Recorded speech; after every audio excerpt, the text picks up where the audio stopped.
Ее нашли только утром. Но к тому моменту она уже пережила такое, во что трудно поверить. Декабрь. Глухой лес на севере. Температура -23. Кобыла по имени Заря стояла одна среди сосен. Правая задняя нога в крови. Она упала с обрыва еще днем, когда табун испугался и бросился бежать. Остальные ушли, она нет. Она не могла идти. Снег падал тихо, почти нежно. Но в этой тишине уже было что-то страшное. Заря делала то, что делают лошади, когда им больно. Она стояла неподвижно и дышала. Медленно. Пар от ее ноздрей таял в морозном воздухе. Она смотрела в темноту леса широко открытыми глазами. Лошади не плачут. Но если бы они умели, она бы плакала. Прошел час, потом еще один. Стемнело быстро. Так бывает только зимой в лесу. Сначала серое, потом синее, потом черное. И именно тогда на снегу появились следы. 1, 2, 3. Она учуяла их раньше, чем увидела. Ноздри раздулись, уши прижались к голове. Она попыталась сдвинуться с места. Нога подломилась, и она чуть не упала. Боль прошила ее насквозь. Но страх был сильнее боли. Они вышли из темноты бесшумно. 5. Серые тени на белом снегу. Волки двигались медленно. Они никуда не торопились. Они знали, что она никуда не денется. Вожак остановился в 10 метрах. Сел и просто смотрел. Заря прижала уши и заржала, громко, отчаянно. Звук разорвал ночной лес и умер где-то в соснах. Никто не услышал. Никто не пришел. Она была одна. Волки начали сужать круг. Медленно, методично. Шаг, еще шаг. Вожак все еще сидел. Он ждал, когда остальные займут позиции. Это был не хаос. Это была охота. Холодная, расчетливая. Заря развернулась. Она пыталась держать их всех в поле зрения. Здоровая нога дрожала. Раненая едва касалась снега. Она знала.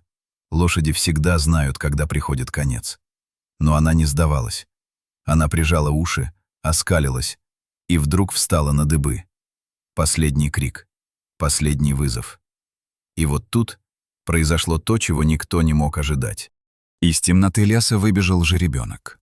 Маленький, тонконогий. Он мчался прямо сквозь снег, неловко спотыкаясь, проваливаясь по колено в сугробы. Это был ее жеребенок, 7-месячный. Он ушел с табуном, но он вернулся.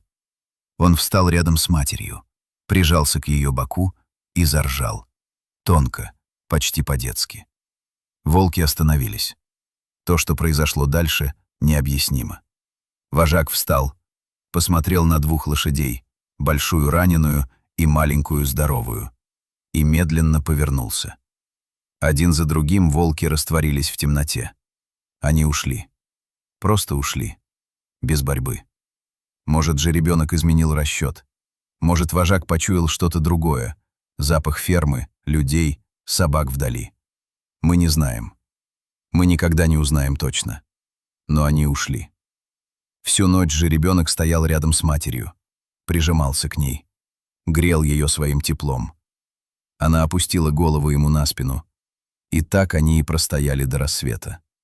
2. В черном лесу. В мороз. Против всего. Их нашли на следующее утро. Местный фермер заметил следы и пошел в лес.